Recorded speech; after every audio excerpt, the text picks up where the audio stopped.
कथा या चॅनलवरती आपल्या सर्वांचे मनपूर्वक स्वागत. हिरण्यगर्भ एक कादंबरी. कथा ब्रह्मांड नायकाची श्री स्वामी समर्थांची. भाग 42. इसवी सन 1857 होते.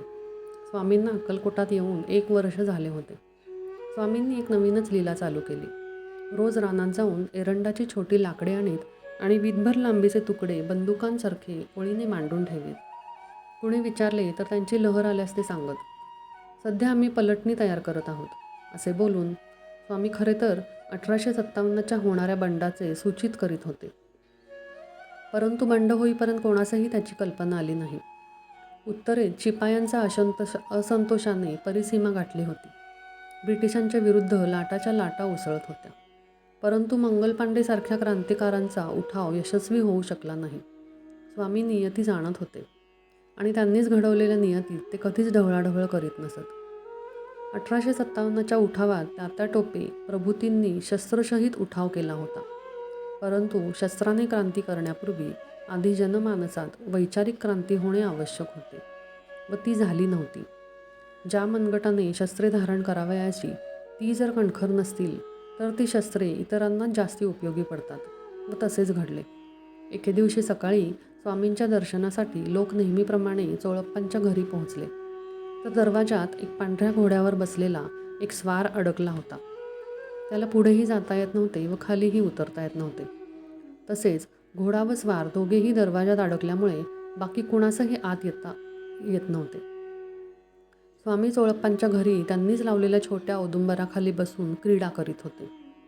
घोडेस्वार पोटशुळाने पोट धरून कळवळतही होता.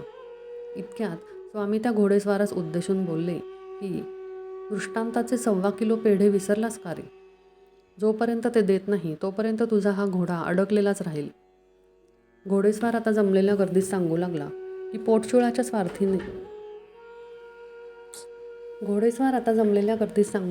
पोटशुळाच्या व्याधीने जर्जर होऊन त्याने श्री नरसोबाच्या वाडीत जाऊन श्री गुरुचरित्राचे सप्ताह वाचन सुरू केले.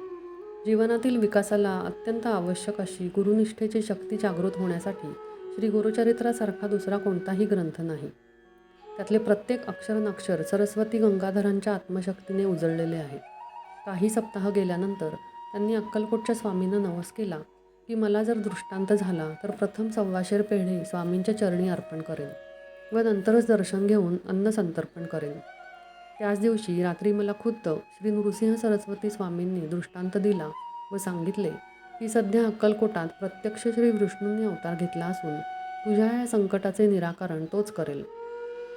त्याचे मन आनंदी झाले व त्या आनंदाच्या भरात तो हा घोडा घेऊन सत्वर अक्कलकोटी पोहोचला. परंतु गडबडीत नवसाचे पेढे विसरला होता. सर्व जमलेल्या गर्दीला आपल्या नगरात प्रत्यक्ष श्री दत्तात्रेय घेऊन राहिले आहेत याची खात्री श्री नृसिंह सरस्वतींनीच दिली आहे. हे कळताच त्यांच्या आनंदास पारावर राहिला नाही. कुणीतरी 125 पेढ्याचा गोळा त्या घोडेस्वाराच्या हातात देतात घोडा पुढे सरकला व स्वार घोड्यावरून आत उतरू शकला. घोडेस्वार आता श्री स्वामी चरणांजवळ गेला व पेढ्यांचा पुडा स्वामींच्या सन्मुख ठेवून त्याने नमस्कार केला. स्वामींनी त्याजवळ बोलावले व हातातील पोकळ देवाच्या मुखवट्याने त्याच्या पोटास स्पर्श करता त्याचा उदरशूळ तात्काळ थांबला. क्षणभर त्याच्या पोटातून विजेची लहर उठल्यासारखे झाले. मग त्या ब्राह्मणाने यथाशक्ती ब्राह्मण भोजनादी संकल्प स्वामींच्या चरणी पार पडला. बाबा सबनीस हे मूळचे अक्कलकोट येथे राहणारे, पण ते पूर्वी प्रसिद्ध दत्तावतारी श्री माणिकप्रभूंच्या सेवेसाठी त्यांचे जवळ राहिले होते. श्री माणिकप्रभूंचा जन्म श्री मनोहर नाईक व बयादेवी यांच्या पोटी श्री दत्त जयंतीच्या दिवशी 1817 झाला होता. श्री माणिकप्रभूंच्या वडिलांचे लवकर देहावसान झाल्याने त्यांचे मामा श्री बळवंतराव कुलकर्णी यांचेकडे ते लहानाचे मोठे झाले. हे त्यांचे मामा बसव कल्याणच्या नवाबाकडे काम करत असत. श्री माणिकप्रभू भालकी गावानजीक असणाऱ्या निर्जन आणि दिवसाही तेथे सूर्यप्रकाश पोहोचू शकणार नाही अशा गर्द अरण्यात एका नैसर्गिक गुहेत 1 वर्ष समाधीत बसले होते. तदनंतर त्यांनी अनेक ठिकाणी संचार करून संपूर्ण भारत भ्रमण केले. वाराणसी, हरिद्वार, मथुरा, बद्री, पुरी, द्वारका, गिरनार, तिरुपती व रामेश्वरम अशा स्थानांना त्यांनी भेटी दिल्या. 1845 हुमणाबादजवळ बीदर जिल्ह्यात माणिकनगर वसवले व तेथे प्रभू दत्तात्रेयांची गादी स्थापून दरबार चालवू लागले. ह्या दत्तात्रेयांच्या गादीची खासियत ही होती की तेथे कोणत्याही पादुका किंवा मूर्ती स्थापलेली नसून गादी रिकामीच असे.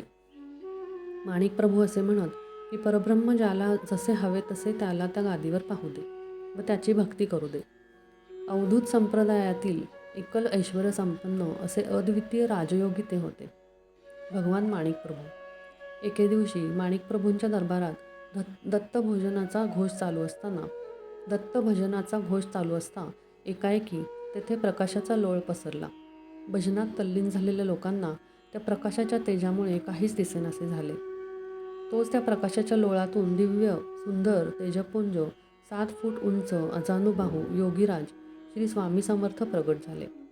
माणिक प्रभूंनी योगीराज श्री स्वामी समर्थांना आदराने प्रणिपात करून उच्चासनावर बसवले. समोर दत्तनामाचा गजर चालूच होता. जिकडे तिकडे आनंदाच्या लहरी व स्पंदने परिपूर्ण भरलेली होती. श्री माणिक प्रभू व योगीराज श्री स्वामींचे संभाषण झाले व नंतर श्री माणिक प्रभूंनी बाबा सबनीसांना सांगितले की हे समर्थ सद्गुरू जगतपाती आहेत व हेच तुमचे गुरु आहेत. यांनाच दत्तस्वरूप समजून तुम्ही यांची सेवा करावी, म्हणजे तुमचे सर्व मनोरथ पूर्ण होतील. दुसऱ्या दिवशी योगीराज श्री स्वामींनी बाबा व सबनीसांच्या मनातील विकल्प दूर केले. बोलता बोलता स्वामी सबनीसांना तुम कसाही हो असे म्हणाले. बाबा सबनीसांना काहीच बोध झाला नाही, परंतु श्री माणिक प्रभूंनी त्यांना ताबडतोब अक्कलकोटी निघण्याची आज्ञा दिली. योगीराज श्री स्वामींच्या शब्दांचा खरा अर्थ बाबा सबनीसांना अक्कलकोट येथे पोहोचल्यावर समजला. त्यांची आई मरणासन्न स्थितीत मृत्यूशय्येवर होती. ह्याच बाबा सबनीसांनी अक्कलकोटास योगीराज श्री स्वामी आल्यावर त्यांची व आपली भेट श्री माणिक प्रभूंच्या दरबारी कशी झाली होती हे सर्वांना सांगून चकित केले होते. आता इसवी सन 1860 उलटून गेले होते. योगीराज श्री स्वामींची कीर्ती आता चहूदूर पसरून अक्कलकोट हे एक क्षेत्र बनले होते, जेथे परमात्म्याचा सगुणातील वास होता. अक्कलकोटचे राजे मालोजी राजांना वेदांत श्रवणाची गोडी व आवड पहिल्यापासूनच होती. राजे साहेबांनी मुंबईहून विष्णुबुवा ब्रह्मचारी यांना खास पाचारण केले होते. उमदे व्यक्तिमत्व, प्रगाढ विद्वत्ता, रसाळ वक्तृत्व, ढंगदार शैली, अचूक युक्तिवाद या सर्व गुणांमुळे मुंबईस्तर हजारो लोक त्यांच्या प्रवचनास गर्दी करत. विष्णुबुवा वेदांतांचे कट्टर पुरस्कर्ते होते. निर्गुणाकडे त्यांचा विशेष कल होता. अशा या विष्णुबुवांना अहंकार येऊन स्वतःच दृष्टी आहोत असे वाटू लागले. अक्कलकोटहून राजेसाहेबांचे आमंत्रण आल्यावर विष्णुबुवांना आनंद झाला. अंतर्मनात योगीराज श्री स्वामींबद्दलची जिज्ञासा तर होतीच. विष्णुबुवांचे अक्कलकोटी आगमन होऊन राजवाड्यात वेदांतावर प्रवचनही सुरू झाले. बुवांना वाटत होते की योगीराज श्री स्वामी हे आपले प्रवचन ऐकण्यास येतील, परंतु स्वामी फिरकलेच नाहीत. बुवांचा अहंकार आता फुत्कारू लागला होता. श्री स्वामी प्रवचनास येत नाहीत म्हणून ते बुवांच्या अपूर्व ज्ञानामृताला वंचित होत आहेत असे त्यांच्या मनी येऊ लागले. एके दिवशी अहंभावाने प्रेरित होऊन योगीराज श्री स्वामी समर्थ आहेत तरी कोण हे पाहण्यास बुवांची स्वारी योगीराजांना पाहावयास आली. त्यांच्या सर्व कल्पनांना सुरुंग लावावा असे दृश्य त्यांना पाहायला मिळाले. श्री स्वामी नाना प्रकारच्या लोकांच्या गारड्यात बसले होते. पेढे, नारळ, फुले यांचे ढीग पडले होते. स्पर्शास्पर्श नाही, सुचिता नाही. कुणीही येतोय, दर्शन घेतोय, दिला तर प्रसाद घेतोय व जातोय. श्री स्वामी दिगंबर अवस्थेत हातातील गोट्या खेळवत बसले होते. चोळप्पा व इतर सेवेकरी शेजारीच उभे होते. विष्णुबुवांनी आपणच वेदांतावर बोलण्यास सुरुवात केली. श्री स्वामी निर्विकार होऊन ऐकत होते. बराच वेळ बोलल्यावर बुवांनी स्वामींना विचारले की आपण काही माझ्याशी वेदांतावर बोलावे. स्वामींनी हातातील गोटी ओढत उत्तर दिले की बुवा, इतका अभिमान चांगला नाही. परंतु अहंकाराने भरलेल्या बुवास ते समजलेच नाही. विष्णुबुवांना वाटले की स्वामींना वेदांचे काहीच ज्ञान नाही. निघता निघता बुवांनी श्री स्वामींना प्रश्न केला की ब्रह्मतदाकार वृत्ती म्हणजे काय, मला सांगाल का? श्री स्वामींनी त्यांच्याकडे दुर्लक्ष केले. विष्णुबुवा तेथून उठले व आपल्या बिरहाडी आले. त्या दिवशी राजवाड्यात बुवांचे प्रवचन फारच रंगले. रात्री झोपण्यापूर्वी विष्णुबुवांच्या मनात आले की स्वामींना काहीच ज्ञान नाही व आपण विचारलेले ब्रह्मतदाकार वृत्तीबद्दलही ते काहीच सांगू शकले नाहीत. त्यांच्या अहंकाराची परिसीमा झाली होती आणि वेळ आली होती. विष्णुबुवा झोपी गेले. झोपेत त्यांना आपल्यावर हजारो विंचू नांग्या उचलून फिरताना दिसू लागले. बोंब ठोकत विष्णुबुवा घाबरून उठले. सर्व शरीर घामाघूम झाले होते. घशास कोरड पडली होती. कंदिलातील दिव्यांची वात मोठी करून आजूबाजूस ते पाहू लागले. छाती धडधडत होती. ते एक स्वप्न होते. बुवांचा जीव भांड्यात पडला. पण भीतीने रात्रभर झोप नाही आली. कधी एकदा सकाळ होते असे वाटत होते. सकाळ होताच रात्रीच्या स्वप्नातील अनुभव विसरून परत एकदा श्री स्वामींकडे जाऊन आपल्या प्रश्नाचे उत्तर त्यांना विचारावे असे त्यांना वाटू लागले. अक्कलकोटातील लोक बुवांच्या प्रवचनाला येत असले तरी प्रवचन संपताच श्री स्वामींच्या दर्शनासाठी धावत असत. यांची बुवांना फार बोच लागली होती. विष्णुबुवांनी परत एकदा श्री स्वामींकडे जाऊन तोच प्रश्न विचारून त्यांना अनुत्तरित करू असे ठरवले. इकडे सर्व लोकांच्यात बसलेले श्री स्वामी म्हणू लागले, अरे गाढव येतोय, पहा पहा, गाढव येतोय. लोक पाहू लागले. तो त्यांना विष्णुबुवा दिसले. अंगावरची शाल सावरत मोठ्या तोऱ्यात बुवा श्री स्वामींच्या समोर आले व परत एकदा विचारले की ब्रह्मतदाकार वृत्ती म्हणजे काय. आता श्री स्वामींनी आपली भेदक नजर बुवांवर रोखली व म्हणाले, हट गाढवा, ब्रह्मतदाकार वृत्ती म्हणजे काय असं विचारतोस आणि स्वप्नातल्या विंचवांना काय घाबरतोस. ते विंचू खरे होते का रे? मग तुला घाम फुटून बोबडी का वळली? अरे ग्रंथ लिहिले, प्रवचने केली म्हणजे काही ज्ञान होते. एवढे बोलून श्री स्वामींनी मंडूकोपनिषदातील मंत्र म्हणून विष्णुबुवा ब्रह्मचार्यांच्या डोळ्यात झणझणीत अंजन घातले. विष्णुबुवा विचार करू लागले की काल आपल्या स्वप्नातला प्रकार श्री स्वामींना कसा काय कळला. आत्तापर्यंतचे आपले ज्ञान दांभिक होते व ज्ञानाभास होता हे त्यांचे सर्वांग थरथर कापत होते. श्री स्वामी भगवतास नव्हे तर साक्षात भगवान आहेत हे बुवास कळून चुकले. वृथा अहंकार तक्षणी गळून पडला. अष्टसात्विक भाव जागे होऊन ते स्वामींच्या पाया पडले. सर्व लोक आश्चर्यचकित होऊन पाहत होते. सर्वांच्या तोंडातून जय जयकार निघाला. श्री अनंतकोटी ब्रह्मांड नायक राजाधिराज योगीराज श्री स्वामी समर्थ महाराज की जय. भाग 42 समाप्त. नमस्कार. कथा या चॅनेलवरती आपल्या सर्वांचे मनपूर्वक स्वागत. हिरण्यगर्भ एक कादंबरी. कथा ब्रह्मांड नायकाची श्री स्वामी समर्थांची. गेली 42 भाग आपण श्री स्वामी समर्थांचे चरित्र अगदी मनापासून ऐकत आहात त्याबद्दल मी तुमची संपूर्ण आभारी आहे. जर आपणा सर्वांना श्री स्वामी समर्थांचे हे चरित्र ऐकायस आवडत असेल तर माझ्या कथा चॅनलला सबस्क्राईब करा आणि लाईक करा. भाग 43. योगीराज परमात्म्याच्या लीला आता रोजच सुरू होत्या. त्यांच्या प्रज्ञापुरातील निवास काळातल्या एका महत्त्वाच्या व्यक्तीचे आज आगमन व्हायचे होते. योगीराज श्री स्वामी निर्विकल्प निराकार होते, परंतु प्रज्ञापुरीतील त्यांच्या वास्तव्यात त्यांना अनेक लीला सहचरांना नेमक्या व्यक्तींपेक्षा मानवी स्वभावातील विशिष्ट वृत्ती म्हणून जवळ बाळगले होते. त्या नैसर्गिक मानवी वृत्तीतून योगीराज अनेकांना कसे जगावे व कसे जगू नये ह्याचे शिकवण व ज्ञान देत असत. सोलापुरातील सुंदराबाई काळगावकर ही अकाली वैधव्य आलेली बाई भरीस भर म्हणून तिच्या पायालाही काही व्याधी झाली होती. अक्कलकोटात प्रत्यक्ष भगवंत भूतलावर आले आहेत, त्यांच्या कृपाशीर्वादाने सर्व व्याधीही दूर होतात असे ऐकून सुंदराबाईस आपली पायाची व्याधी दूर करायला अक्कलकोटात जावे असे वाटू लागले. तिने अक्कलकोटचा रस्ता धरला. इकडे अक्कलकोटात रोजच्या रोज वाढणाऱ्या गर्दीमुळे चोळपांना सर्व व्यवस्था सांभाळणे कठीण होऊ लागले.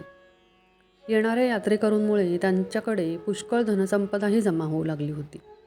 योगीराज श्री स्वामी समर्थ हे हल्ली बराच वेळा गावाजवळील एका भल्या मोठ्या वटवृक्षाखाली बसू लागले होते. तेथेच त्यांचा दरबार बसे. सुंदराबाई अक्कलकोटास पोहोचल्यावर श्री स्वामी कुठे आहेत अशी विचारणा करत वटवृक्षाखाली बसलेल्या श्री स्वामीपर्यंत पोहोचली.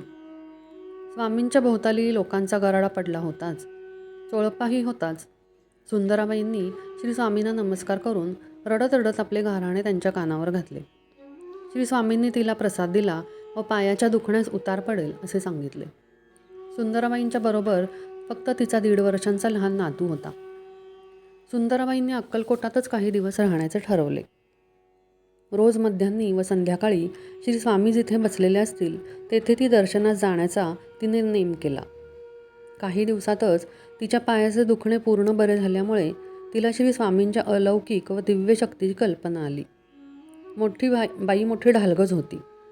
तिलाही काही आधाराची आवश्यकता होतीच. तिने हेही हेरले होते की चोळप्पांची श्री स्वामी सेवेत खूपच धांदल उडत आहे व त्यास आयता मदतीचा हात मिळाला तर आपलेही काम होईल. सुंदराबाईंनी आता रोज चोळप्पांच्या मागे लकडा लावला की मला तुमच्या मदतनीस ठेवून घ्या. मीही श्री स्वामींची सेवा करेन आणि तुम्हालाही थोडीशी मदत होईल. अक्कलकोटला योगीराज श्री स्वामींच्या दर्शनास येणाऱ्यांची संख्या आता अतिशय वाढली होती. योगीराजांना स्नान घालणे, केशर कस्तुरीचा टिळा लावणे, जेवण भरवणे, वस्त्र नेसवणे हे सगळे एकट्या चोळप्पास करावे लागत असत आणि त्यांची खूप तारांबळ उडत असे. सुंदराबाईंचा प्रस्ताव चोळप्पास आवडला. चोळप्पाने एक दिवस संधी बघून योगीराज श्री स्वामी समर्थांना विनंती केली की माझ्या मदतीसाठी सुंदराबाई सेवेत ठेवून घेऊ. स्वामींनी हा प्रस्ताव ऐकला व म्हणाले, चोळ्या, सांभाळून राहा बरे, ही बाई तुझ्या डोक्यावर मिरे वाटेल बघ. चोळप्पांच्या लक्षात काही आले नाही, परंतु आपल्या कामात हातभार लावण्यास कोणी मिळाले ह्याच आनंदात त्यांनी सुंदराबाईस श्री स्वामींच्या सेवेत ठेवून घेतले. सुंदराबाई खूपच चतुर होती. ती मनापासून श्री स्वामींची सेवा करू लागली. आता चोळप्पांनी आपली सेवेची सर्वच कामे सुंदराबाईस सांगण्यास सुरुवात केली. योगीराजांचे वय 700 वर्षांच्या आसपास जरी असले तरी बरेच वेळा ते बालभावात असल्याने त्यांना अगदी जेवण भरवण्यापासून ते बघावे लागे. सुंदराबाईंनीही त्यांना आईसारखे सांभाळण्यास सुरुवात केली व हळूहळू सर्व सेवा व सेवेकऱ्यांचा ताबा स्वतःकडे घेतला. अक्कलकोटचे राजघराणे श्री स्वामींचे निस्सीम भक्त. एकदा श्रीमंत मालोजीराजे आपल्या लवाजम्यासहित हत्तीवर बसून मोठ्या डौलाने श्री स्वामी समर्थांच्या भेटीसाठी आले. योगीराज श्री स्वामी खासबागेत बसले होते. लोकांचा लोंढा आसपास होताच. मालोजीराजे हत्तीवरून पाय उतार होऊन श्री स्वामींच्या नजदीक आले आणि त्यांनी नमस्कार करून स्वामींना मुजरा करताच अचानक श्री स्वामींनी मालोजीराजांच्या थोबाडीत हाणली. राजांच्या डोक्यावरील पागोटे दूर उडाले. हा प्रकार एका क्षणार्धात झाला. सर्वच जण स्तंभित झाले होते आणि योगीराज कडाडले. काय माज दाखवतास का श्रीमंतीचा? तुझ्यासारखे बुद्धिबळातील राजे आम्ही रोजच बनवतो व मोडतो. माझ्यासमोर माज दाखवतोस? मालोजी राजे विवेकी होते. त्यांना क्षणार्धात आपली चूक लक्षात आली. त्यांनी शांत राहून स्वामींचे पाय धरले व माफी मागितली. श्री स्वामी बरेच वेळा राजवाड्यातही जाऊन राहत. राजवाड्यात पुरुषांना दर्शनास बंदी असायची. त्यामुळे सेवेकरी असलेल्या सुंदराबाईने या संधीचा पुरेपूर फायदा घेतला आणि राणी साहेबांची मर्जी संपादन केली. स्वामी राजवाड्यात राहण्यास गेले की सुंदराबाईंचेच राज्य असायचे. कर्नाटकातील धारवाड जिल्ह्यातील हावेरी गावी बाळप्पांचा जन्म झाला. घरची परिस्थिती खूपच चांगली होती, त्यामुळे त्यांना विपत्ती व आपत्ती कधी जाणवलीच नाही. ते यजुर्वेदी कर्मनिष्ठ ब्राह्मण होते. त्यांचा आचार जसा सोवळा तसे मनही सोवळे व कोवळे होते. घरी पत्नी मुले बाळे होती. संसार सुखाचा चालला होता. एके दिवशी रात्री स्वप्नात 7 फूट उंच त्रिशूळ कमंडलूधारी योगीराज आले व म्हणू लागले, मला विसरलास का? तुझ्या जीवनाचे इप्सित हे नाही आहे. चल बाहेर पड आता. बाळप्पा खरे तर त्या तेजपुंज योगीराजांना पाहून चकितच झाले होते, परंतु ते अचानक दिसेनासे झाल्यामुळे धड नमस्कारही केला नाही ह्याची त्यांना खंत लागली. दुसऱ्या दिवशीपासूनच बाळप्पांना संसार फिका व अनित्य वाटू लागला. संसाराचा राजवाडा सोडून फकिरी पत्करावी असा ध्यास त्यांच्या मनाने व चित्ताने घेतला. देहावरील आसक्ती उतरायला लागली. वैराग्याची धगधगती आग मस्तकाला भिडू लागली. वयाने तिशीही ओलांडली नव्हती. आता त्यांच्या वैराग्याच्या उर्मीने उचल खाल्ली होती. स्वप्नातील योगीराजांचा ध्यास लागला होता. सद्गुरू दर्शनासाठी रानोमाळ हिंडावे व गुरुदेवांना हुडकून काढावे असा निश्चय होऊ लागला. पण जावे कुठे हेच तर निश्चित होत नव्हते. मुलाबाळांना पत्नीला खाण्याची ददात नव्हतीच. मुलीचे लग्न व मुलाचा उपनयन संस्कारही पार पडला. एक दिवस घरी हुबळीत कोर्टाच्या कामासाठी जातो असे सांगून जे घर सोडले ते कायमचेच. जवळील मुरगोड क्षेत्री येऊन त्यांनी श्री चिदंबर दीक्षितांच्या समाधीचे दर्शन घेतले. अनुष्ठान चालू केले. त्यांना गाणगापुरी जाण्याचा संकेत मिळाला. दीक्षितांच्या समाधीचे पुजारी गलगलीचे ब्राह्मण होते. त्यांनी बाळप्पांना भूतलावरील परमात्मा अक्कलकोट निवासी श्री स्वामींबद्दल सांगितले. हे ऐकून बाळप्पांना आता गाणगापूरऐवजी अक्कलकोट येथे जावेसे वाटू लागले. परंतु पुजाऱ्याने सांगितले की प्रथम संकल्प केल्याप्रमाणे आपण गाणगापुरी जा व तेथे जसा दृष्टांत होईल त्याप्रमाणे करावे. बाळप्पांना त्यांचा विचार पटला. सुखासीनतेत व ऐशोआरामात जीवन कटलेल्या बाळप्पांना गाणगापुरास पोहोचेपर्यंत खूपच त्रास झाला. परंतु आता सद्गुरू प्राप्तीच्या ध्येयासमोर त्यास काहीच दिसत नव्हते. गाणगापूरला पोहोचून त्यांनी श्री नृसिंह सरस्वतींची सेवा आरंभली. पहाटे उठून संगमावर अजमेरमध्ये स्नान करून 2 प्रहर अनुष्ठान ते करीत.